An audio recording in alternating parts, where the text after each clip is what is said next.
If I were to ask you how you're doing, assuming everything is good, you'd probably reply with okay. But did you know that the term okay has its roots here in Boston?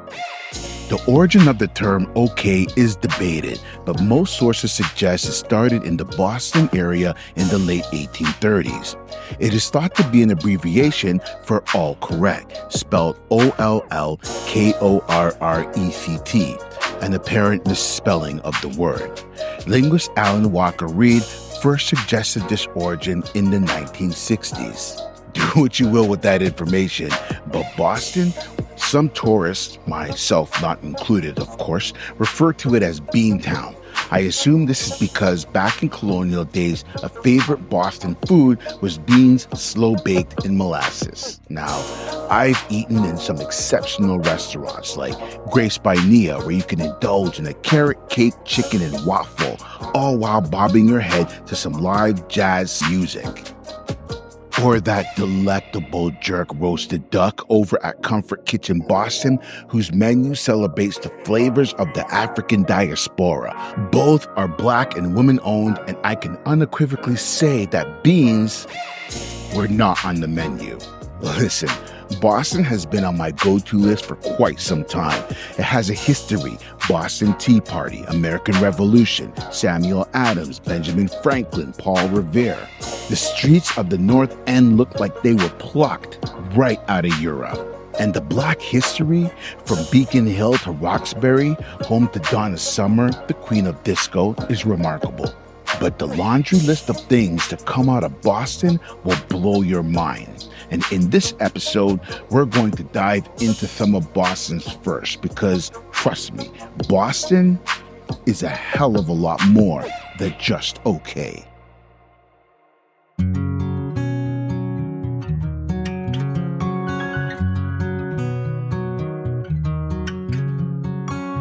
Hey, welcome to Highway Highlights, a podcast that tells inspirational stories, uncovers hidden gems, and unlocks a destination's secrets.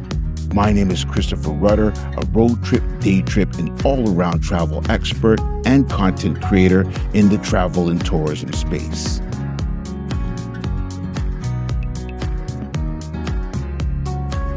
Welcome to Boston, a city where innovation meets history. From pioneering educational institutions like Harvard and MIT to the courageous strides of the Black community that shaped its narrative, Boston has always been a melting pot of ideas and progress.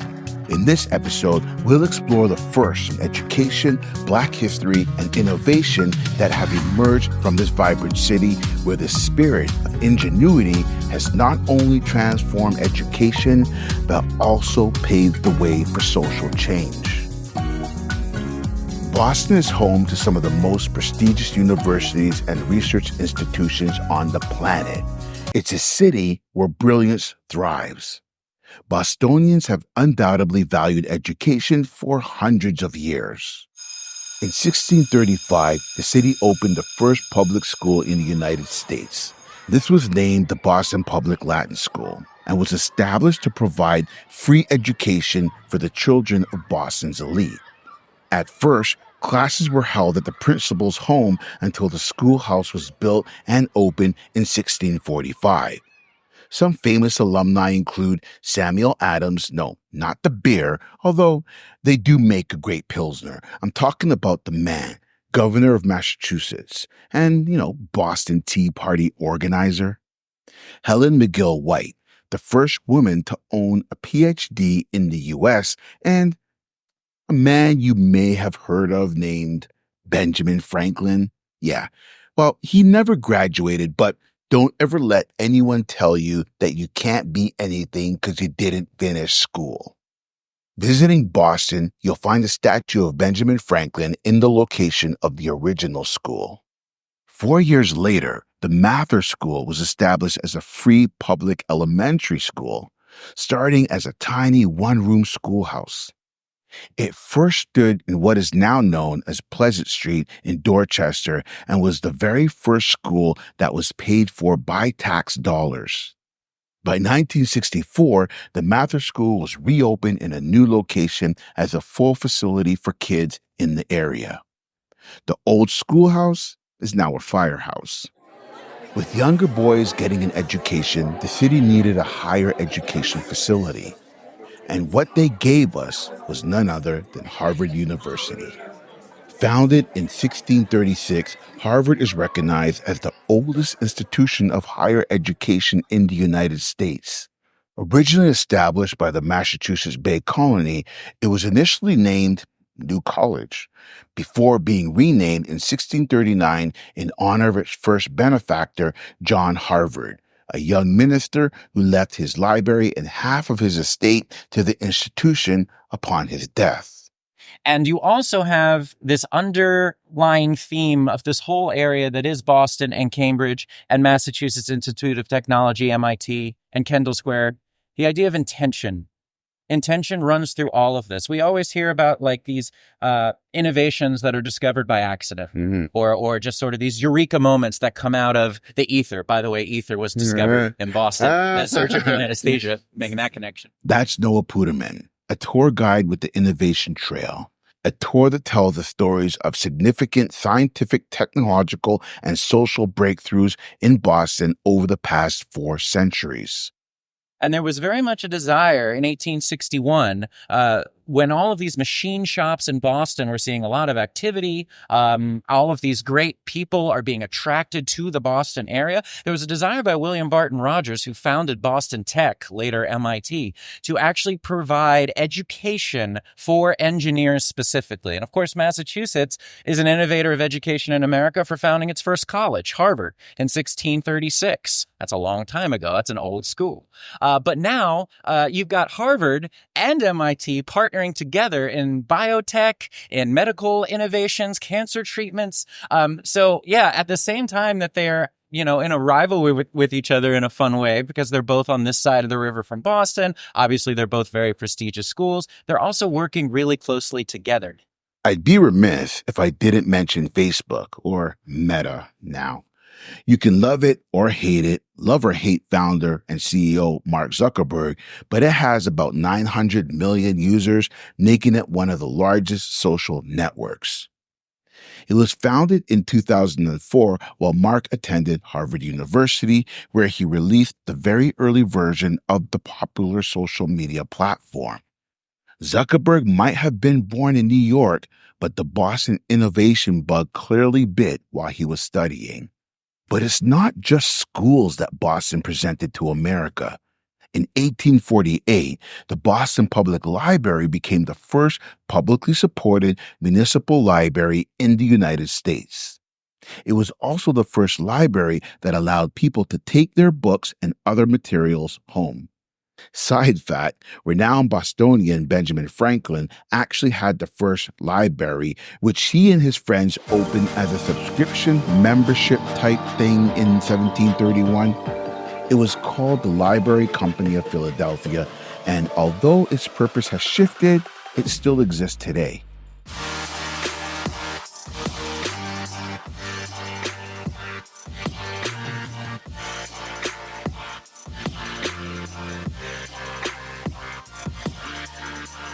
If you're watching this episode on YouTube and feel you're getting value, please subscribe to the channel.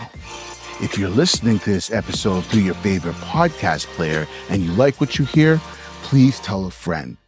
The more people on this ride, the merrier. Okay, let's get back at it. The African Meeting House, a historic landmark that holds the distinction of being the oldest Black church building still standing in the United States.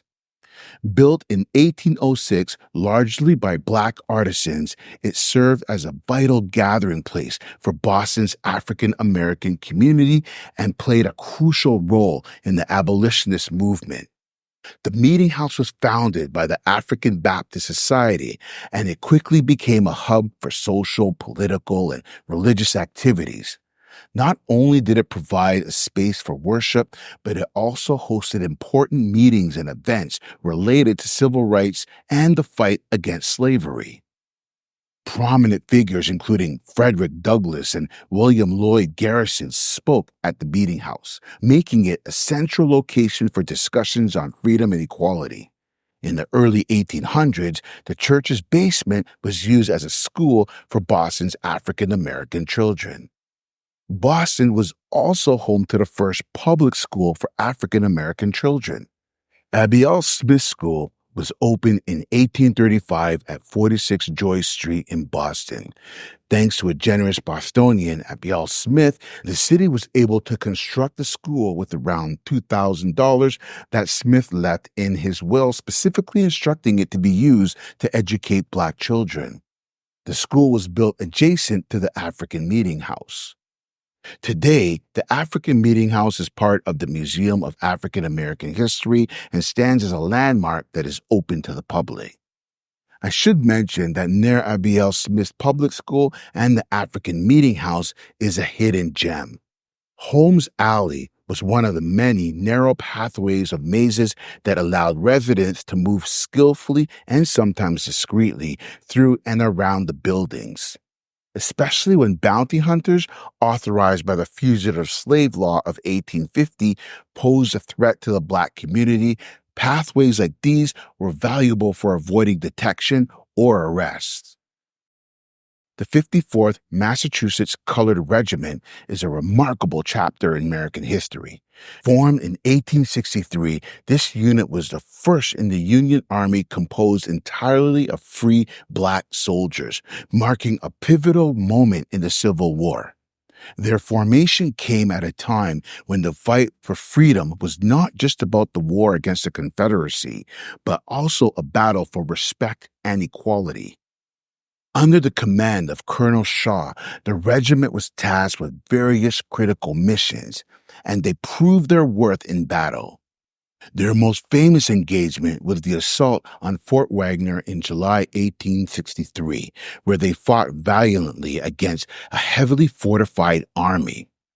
Although the attack resulted in significant casualties and was ultimately unsuccessful, the courage displayed by the 54th Massachusetts shocked many who doubted the capabilities of Black soldiers.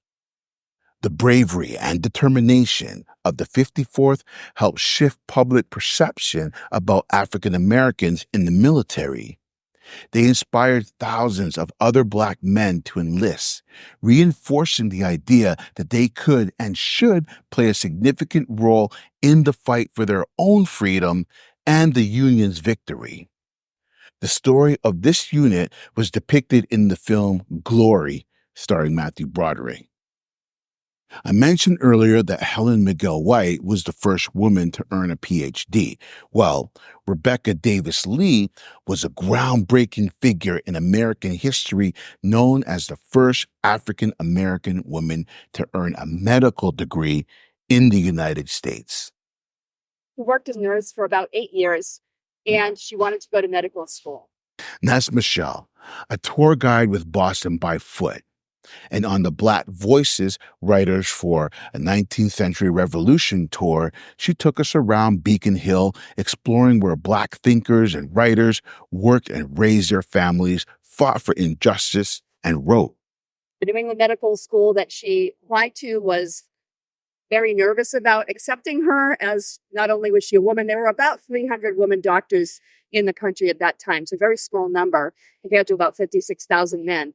But no African American students in this medical college. And she was the first, both Black and the first Black woman.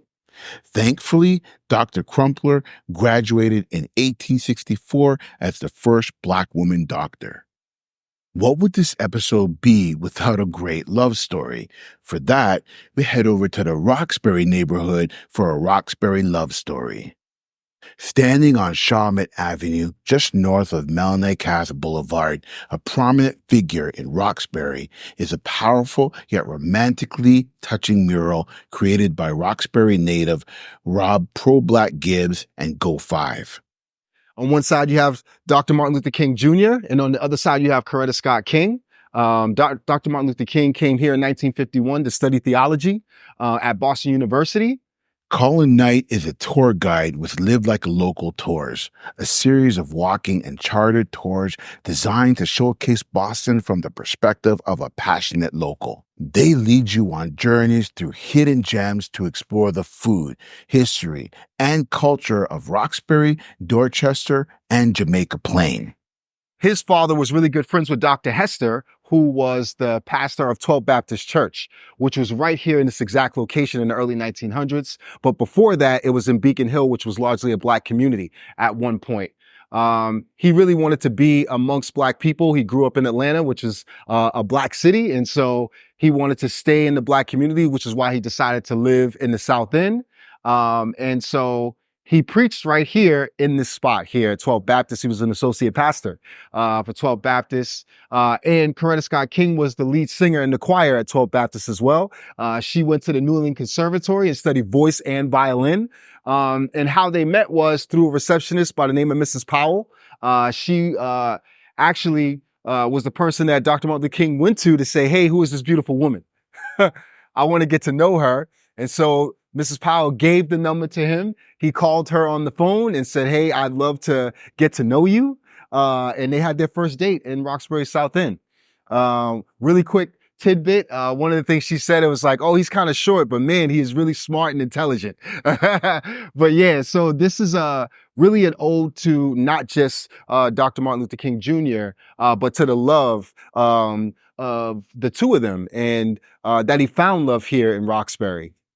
Another significant story involving Dr. Martin Luther King Jr. was the March on Roxbury in 1965. It was the first civil rights march to take place in the northern part of the country. Just a few streets away on Columbus Avenue, Dr. Martin Luther King Jr. and local activists were joined by 20,000 individuals from various backgrounds who marched to the Boston Common, where the Embrace Monument stands today. So in that gazebo is where he preached, and he talked about just this city and how they had to do a better job to take care of people of color within the city. He said Boston is not Birmingham, referring to the Jim Crow laws, but that we have to do a better job. And two of the things that were the biggest issues were the lack of resources within the Boston public school system and housing, right? And we're thinking about gentrification happening. And I want to make a connection to what's happening today in 2024. We're still dealing with the lack of resources in the Boston public school system, and we're still dealing with the lack of affordable housing. So I tell the story because it's still relevant, and we need to keep talking about it until, you know, we get it done. And so really, really important to me that this mural is here, that we had a Roxbury native who actually worked on this mural, that there's a developer that cared enough to make sure that he commissioned this mural, and the significance of it, knowing that the church was actually here in the early 1900s, that he preached in this space, is sacred to me. And it's really important that I'm able to use this beautiful mural to kind of tell that story. Unrelated to this mural, but related to the March on Roxbury and the theme of this episode, the Boston Common is the first and oldest public park in the United States. In 1634, the people purchased it to be used as a public or common land. Lastly, I wanted to honor Phyllis Wheatley, the first Black woman to become a published poet in the United States, and a shout out to Wanzimus, who first introduced the concept of inoculation during the 1721 smallpox epidemic that was ravaging the city of Boston. Inoculation, a process of inducing immunity by deliberately introducing infectious agents into the body, was a precursor to vaccines crucial in the battle against COVID-19 and other contagious diseases, which we'll talk about next.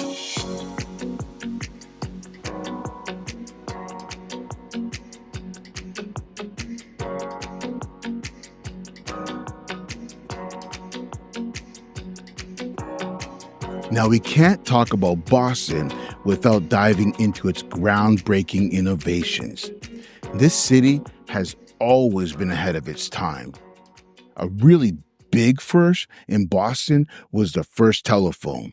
Alexander Graham Bell was living in Boston at the time and working on improving telegraphic communication. all while working as a professor at BU. Once again, Noah Puterman from Innovation Trail. And the story goes that Alexander Graham Bell was tinkering with his device. He didn't even know it was a telephone. He was actually trying to send music across an electric wire at various frequencies. He said, well, if we could send one frequency, why can't we send multiple frequencies? And then you can use the same telegraphic line for multiple messages. You just change which frequency you're using, right? So he's working on this machine. Watson, his lab assistant, is on the other end of the hallway in a different room. And at one point, Graham Bell spills something. And he makes a mess on his workstation. And he says, Watson, come here. I need you. And Watson shows up like he had been standing right next to him. And he says, wait, where were you? Where did you just come from? And he says, I was on the other side of the hall. And he says, how did you hear me? And then he realizes that Watson on the other end of the line actually heard Graham Bell's voice through the device, which was not what he anticipated. So this was one of those accidental discoveries where he's realizing not only can I transfer multiple frequencies across the same telegraph wire, I can actually transfer my voice. Now it was mumbled and gurgled and difficult, but it was enough that, as the story goes, Watson heard clearly what he said and came all the way down the hall from a separate room. Boston also introduced us to the first instant camera. In 1947, Edwin Land invented the Polaroid Land camera, which could develop photos in about 60 seconds. This was a groundbreaking innovation at the time, allowing people to see their pictures almost immediately after taking them, rather than having to wait for film to be developed. Like so many of the stories, his sort of big success starts in World War II when he develops a kind of night vision technology, night vision goggles. His work with different lenses and color, of course, is going to lend itself to photography. And so he starts wondering why he cannot create instant film. He says that the idea comes to him thanks to his daughter. They're on a family trip to New Mexico. They're taking pictures out there. And she says, Daddy, I want to see the picture. And he says, well, we're going to have to go back to the dark room and actually process the photos. And she says, well, why can't I see it now? And he's like, yeah, why can't you? So he actually creates a way to develop photos within the camera itself. Put the photo lab inside the camera. To do that, you have to be a brilliant chemist, which he was. And this is the building where he did all of his sort of tinkering and experimenting and just sort of, messing around, if you will. It was sort of his top secret lab, if you will. But Polaroid would become a huge company based in Cambridge. So, Bostonians could make phone calls and print instant photographs first. But guess what? They could also warm up their food before the rest of the world. Percy Spencer wasn't your typical inventor. He was a self-taught engineer from a small town in Maine. After joining the Navy and learning about radio technology, he eventually landed a job at Raytheon, a major defense contractor based in Massachusetts, just outside of Boston. It was there, in 1945, that Spencer stumbled upon one of the most life-changing kitchen inventions, the microwave oven. The story goes that while working with magnetrons, the technology used in radar systems, Spencer noticed something strange. His chocolate bar had melted in his pocket. Intrigued, he started experimenting by placing popcorn kernels near the radar tube, and sure enough, they popped. That little accident in a lab just outside of Boston led to the creation of the radar range, the first commercial microwave oven. It was 5 feet tall and weighed 750 pounds, nowhere near the size of an ordinary kitchen appliance today.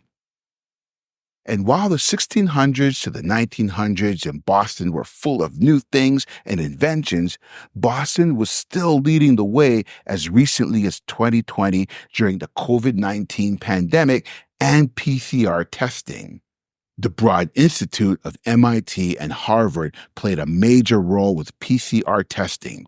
They quickly transformed their labs into one of the largest testing centers in the U.S., processing thousands of tests daily and making it easier for people to get tested when it really mattered. All of this brain power, all of these resources concentrated in this one region, Boston, Cambridge.